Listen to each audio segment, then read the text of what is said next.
wonders in the Christendom.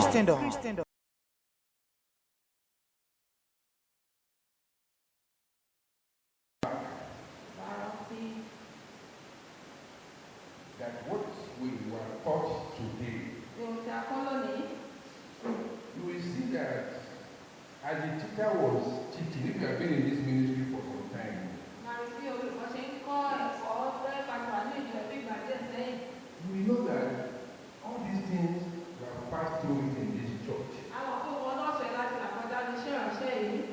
All these teaching, all these points. I mean, particularly when it comes to God using some of us, myself in particular, to correct many of us. Come and fought me. And in the process, we have also seen some of us really suffering some things that we didn't even do. Just like Jesus suffered. We have gone through real Christian experience in this church. This past 7 years. Except God really opens your eyes to remain here, you will have left. Because it was not rosy. I mean, you had the teacher, all references he was making, or she was making, they are true.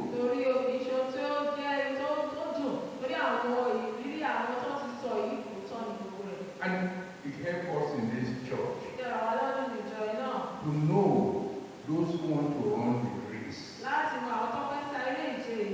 You will remember when we started, this place was full. Many people are coming. Why? Because everything was soft for everybody. You have problems, you quickly rise up and help. Praying. But when discipline started coming, men cannot withstand it. When suffering, as Christ suffered, many cannot take it. Oftentimes I tell you what we experience in our days. We went through tough moments. And I'm glad that these people, by the grace of God, they are saying nothing but the truth.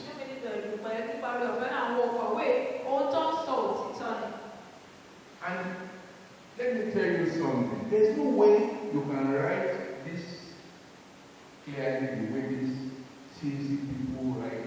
If something special has not happened in your life,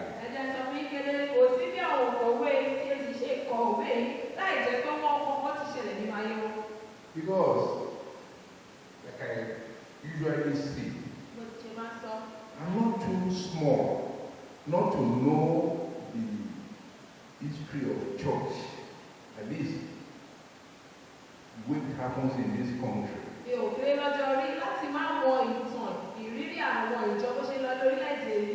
You know, if you look at our fathers of faith in Nigeria, I'm not talking of the one that came from Europe. I'm not talking of Methodist. I'm not talking of Roman Catholic. I'm not talking of Baptist Church. I'm talking about our own traditional. How the Lord revealed himself to our people in Africa and Nigeria. You will see that at their own time, with the little they knew, yeah, There was discipline. These people. It's like not achieving the objective.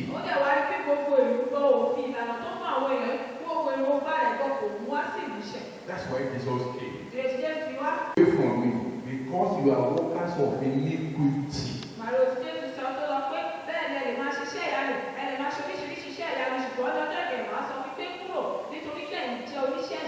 These people who CAC who wrote this book, one of them had been in that CAC of the ministry of Elijah, ministry of Elisha. So what happened to them that now they are talking the way they are talking now?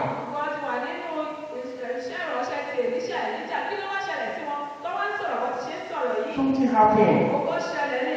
Let me read it to you. In Galatians chapter 1. You will understand what I'm trying to reveal here, that there's no way you can discover Jesus if God Himself doesn't help you.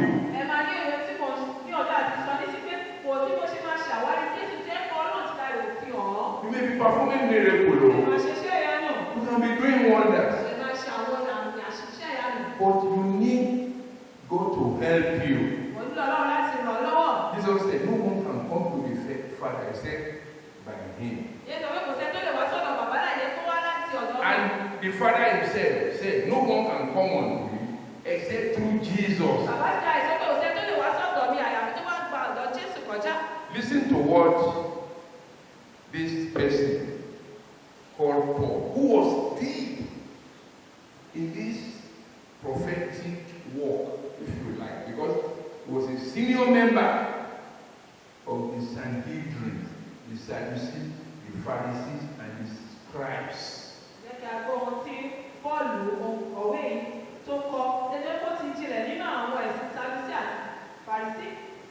You will see here, let me read Galatians chapter 1, verse 13. For ye have heard of my conversation in time past in the Jews' religion, how that beyond measure I persecuted the church of God and wasted, verse 14, and profited in the Jews' religion above many my equals in my own nation, being more exceeding zealous of the traditions of my fathers. That when he was in this oil business, water business, animal business, he made money, he profited.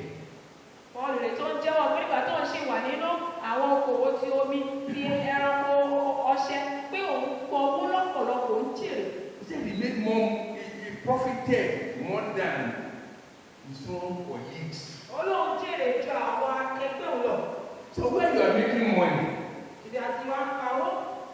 who will remove you from it? I mean, if it was someone else that wrote this, who was not among these Sadducees, in this business of oil, water, and all these things they are doing and making money, if it was not Paul, maybe you won't believe.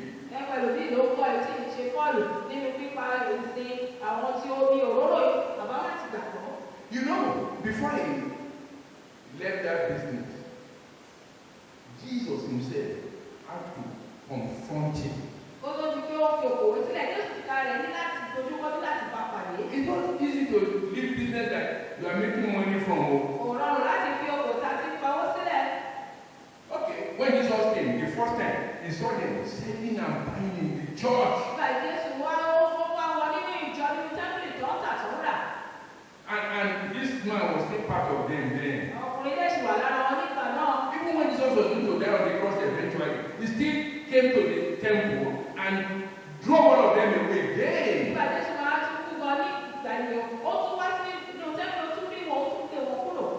This thing is bringing money, that's the truth. Selling oil, selling water. Any business that is bringing money, can you leave it? Now you can understand why to follow this gospel of Jesus.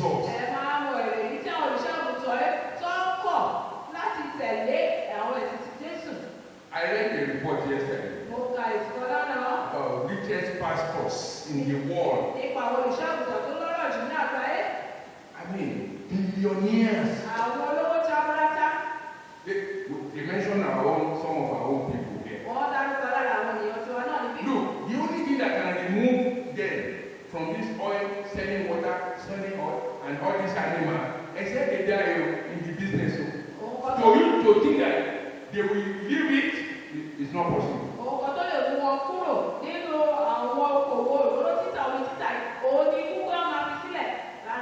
Because some of them have become billionaires. White people, black people, different. I mean, if you are looking for a cheap way to make money, go and start a church.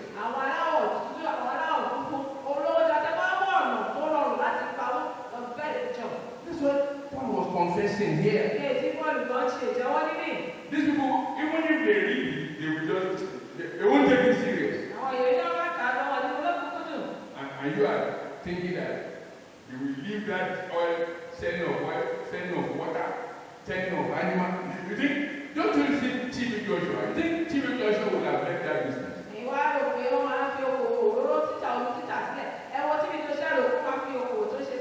If he didn't that. Okay, why is he continuing? Now, listen to what Paul said, what took him out of that business. Verse 15. But when it pleased God, who separated me from my mother's womb and called me by his grace to reveal his Son in me, that I might preach him among the heathen, immediately I confess not with flesh and blood.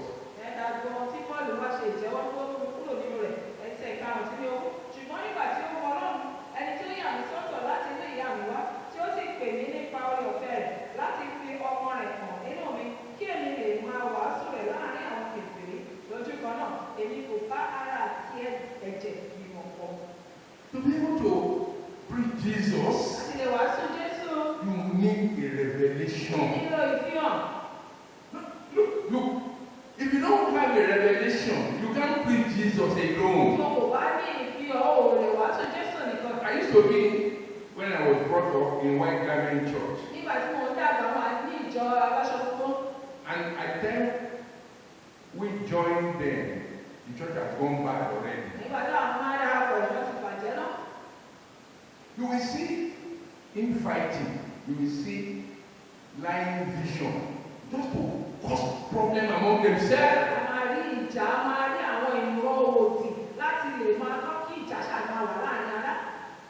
If you are looking for churches where trouble is the order of the day, go to Select, go to Kirubu and Select.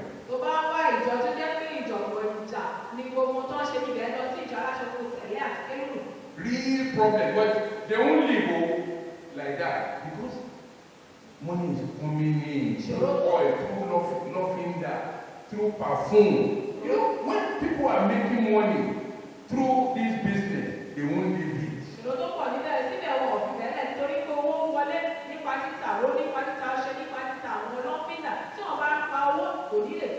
But once God revealed Jesus to you, your eyes will be open. And you want to follow this Jesus. That's why this book of Hebrew is explaining things to us very well now. And try to understand it very well. Hebrews chapter 12 verse 2. Looking unto Jesus, the author and finisher of our faith, who for the joy that was set before him endured the cross, despising the shame, and he sat down at the right hand of the throne of God. The word that the Holy Spirit is using here. He said Jesus is the author and finisher. Why is he now somebody who came last? Why is he now the author?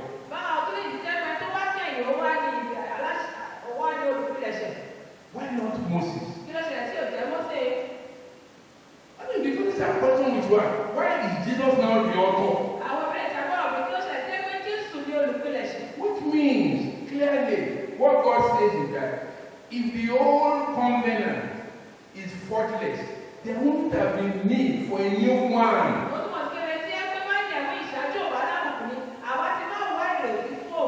Jesus came to establish what pleases God. So, if you see Jesus, you will know from what you are saying, everything will change about your life. Your way, everything. You won't be all this money thing. You won't be pursuing it anymore. The way you will pursue money is what God gives you, you will take. So, if anybody is really ready to enjoy and make it at the end of the day, here in this earth and in heaven, you must see Jesus as the new beginner. He came to start something new.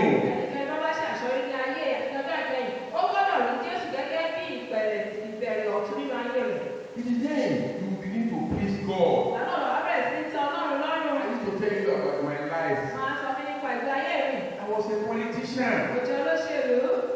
But when I saw Jesus, I mean, people were saying I was mad. After all, when we won the election, that this man will labor night and day, and now we have won. When we now begin to supposed to share the privilege, the opportunity, and you are saying now you are not following us again, you are now a Christian. Something is wrong. Were you not a Christian before?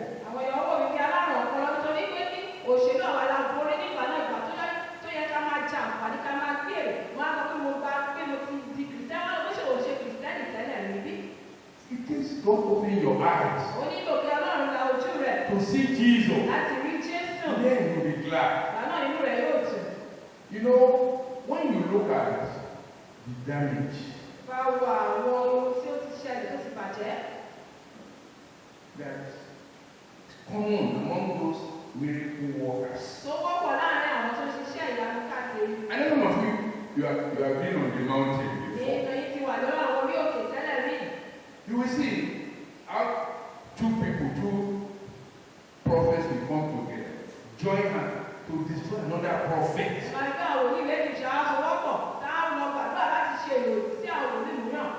Why are they doing all of this?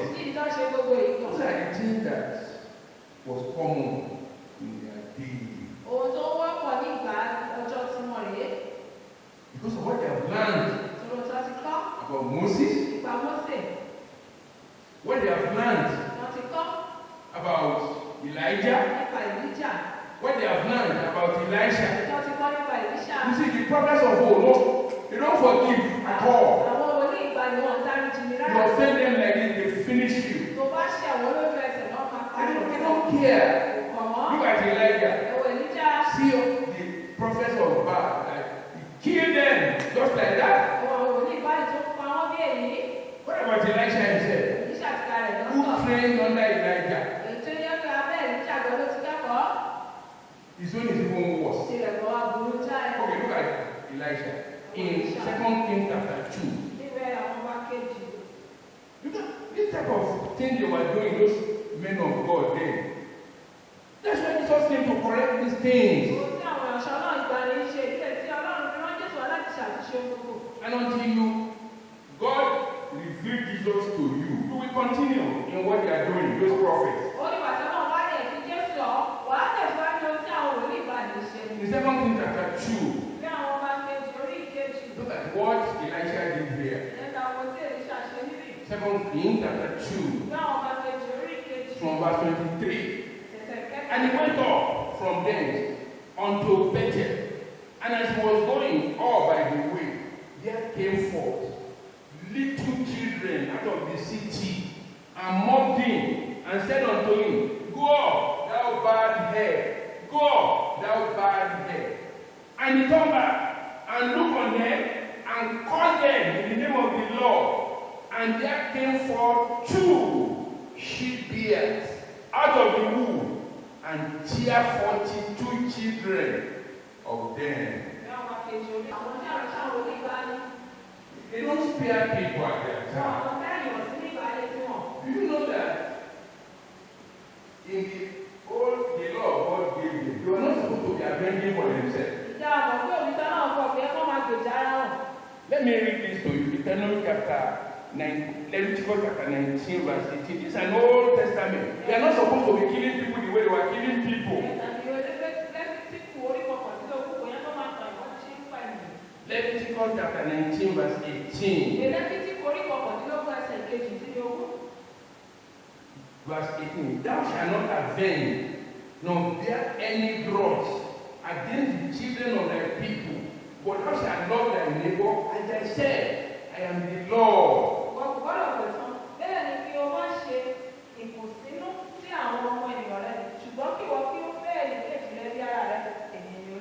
The laws were there. That they should not avenge by themselves. But see what Elijah did. Elisha. What about Elijah? Just because the prophets of God, they were not ready to follow the word of God. He's killing straight away. The laws were not respected. In fact, they were just doing like hooligans, if you like. They don't hear what God is saying. The same thing, the law is still there in Deuteronomy chapter 32. Because many of you are saying it's Old Testament and they can be doing what they want. No, it's wrong.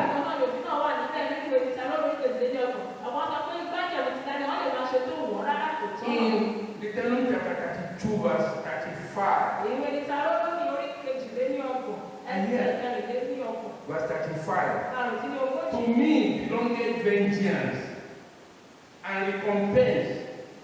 Their food shall slide in due time. For the day of their calamity is at hand, and the thing that shall come upon them make haste. People, don't take vengeance. And that's what all these prophets are doing today. They are following this wrong thing. Because themselves they didn't read Bible.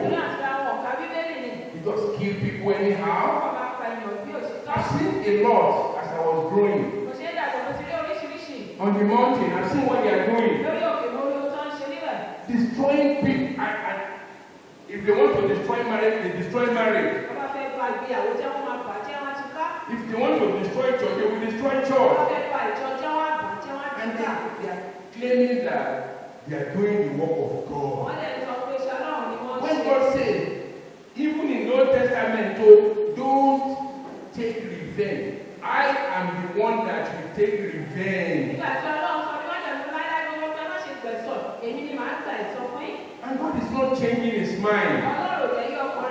Let me read to you now that Jesus has come.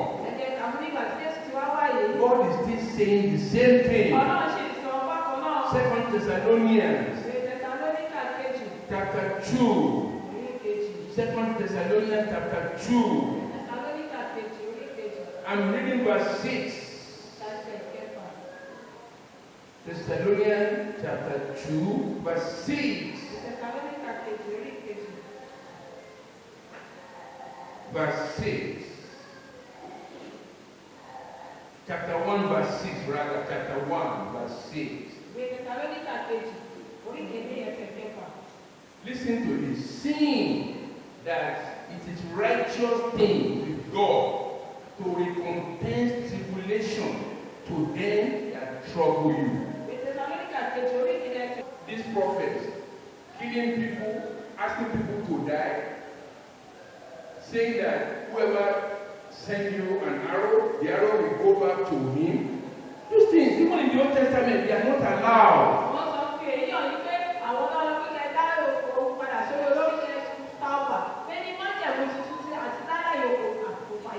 God doesn't want it. He wants to fight your battle for you. That's why everywhere is just full of sorrows, full of problems.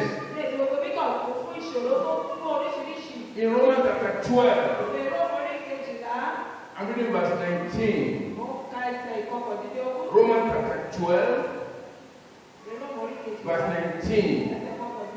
Dearly beloved, avenge not yourselves, but rather give place unto wrath, for it is written, vengeance is mine, I will repay. You may not like what you are doing. You say, well, you don't pray against their enemy. Where I'm coming from, they used to pray against their enemy. If you are coming to this church, new, it's not that new people don't come. When they hear that we're not praying the way they are praying, they go back. They just see us praying. This one, they are not praying against their enemy. This one, they are not using oil. They are not using water. You know, my beloved brother here, he put together all the testimonies we have been receiving in this ministry.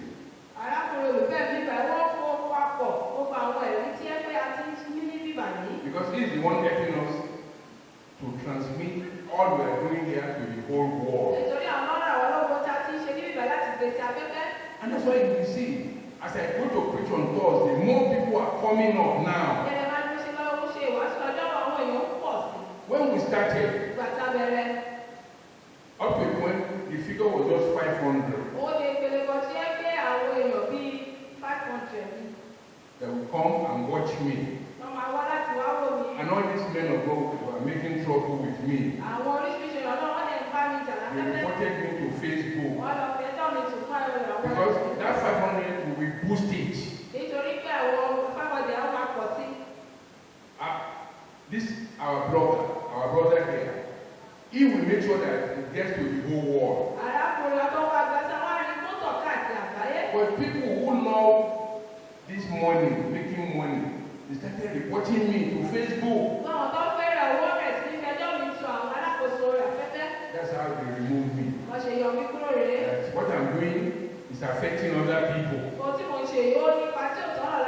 So since they remove us, you know, say we won't boost it again, we won't increase the number through paying to Facebook again.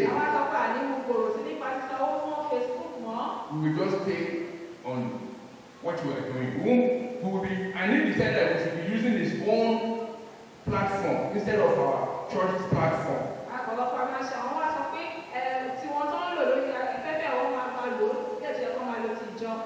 So, within just 6 months, 1 year now, or maybe 1.5 years, the number is good. As we speak now, many pastors all over the world, many people who have joined me, about 834 as at yesterday.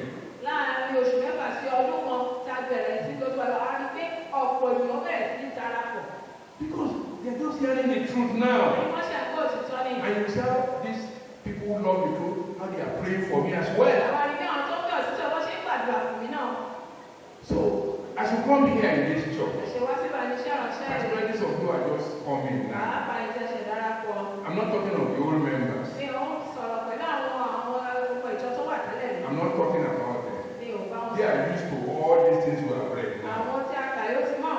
They are used to punishment. They are used to me shouting at them. They don't complain anymore. It's now, they have seen it that it's part of the Bible, what I'm doing. And that's why they too, they are having a lot of testimony. And God is helping them. Now for those of you who are coming, who are just coming, I will not be surprised if you run away. Because this place from what we say is too dry. We say it is too dry. Just go to church like we go to Catholic church where they don't do anything there. Nobody is seeing vision to one another here. The pastor is not seeing witches and wizards. What type of church is this? Let me tell you this now. Because I want to round up now. All these places where they vision, saying there's witch there, there's witch there. They are dying every day there. Where they say they are saying vision, where they are saying prophecy. They are dying. Even some of them, the incense they are using to do the prophetic work is burning them, and they are dying there, right there in the church, burned with fire.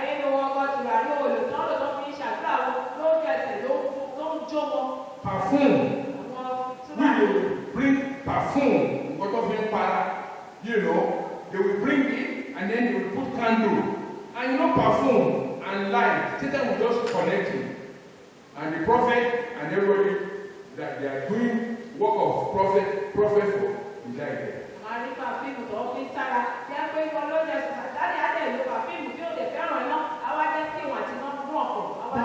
Here in this our church, 7 years, God has been protecting us. We are not burying our young children.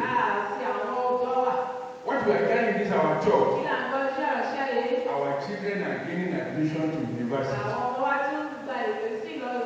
Even some of the people we sent to university, they are getting married. You know why? Some of them, they came to this church when those prophets are really ruining them. So they came here at almost old age.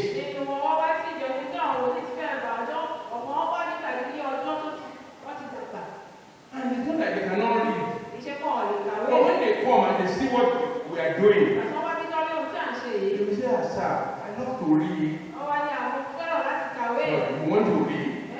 They will tell us their result.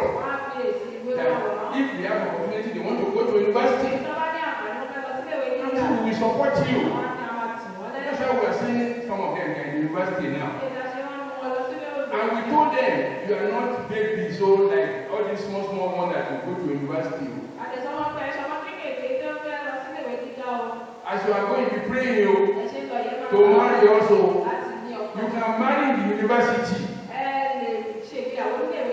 And we give God glory. It's happening like that. What else do we need? Jesus is here. And we are following him. If you are patient, like they have taught us last week and today, we will eat the good of the land. Don't continue to be deceived. Just follow us, we will not mislead you. We are praying here. We have our days of prayer. Come and pray. We are studying here. Time of study. Come and study. Today is day of worship. Come. Is it Thanksgiving you say we are not doing? Today is our Thanksgiving day. Jesus said, and Paul said, your prayers should be done with thanksgiving. And that's what we are doing here. The good news is this. God has told me he's the one handling discipline now. It's not my business anymore. You need to rest. You know what this one is? Don't do this. Don't do this. Don't you know it's affecting my health? What is one that I'm pursuing all of you? It was affecting my health. If I go for checkup, it's a pastor. Your blood pressure is going high, yo. Maybe after I corrected Monica. Shout on Monica. Sister Monica. You think it's affecting my blood? Shout on Sister Oni. When I shouted on them, Sister, this one too shouted on me, on her. God said, you will die, yo. Quick. Because you see, after I shouted here, hey, sister, this thing you are doing is wrong. Sister, this. It's not that I don't tell you. When they get to where they will check my blood, they say, you will still die. Because your blood pressure is going high.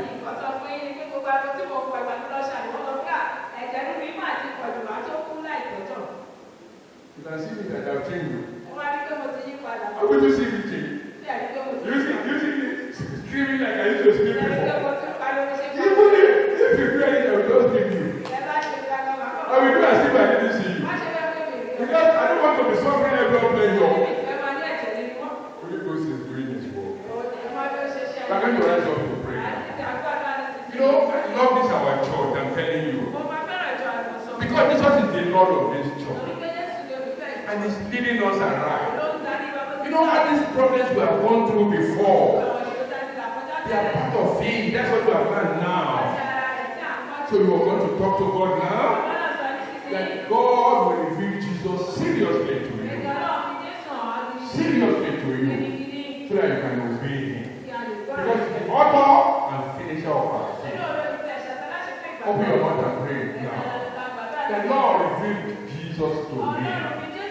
Even if he has revealed Jesus to you before, tell him to reveal it to you afresh. Which one want that now? I need fresh revelation from God.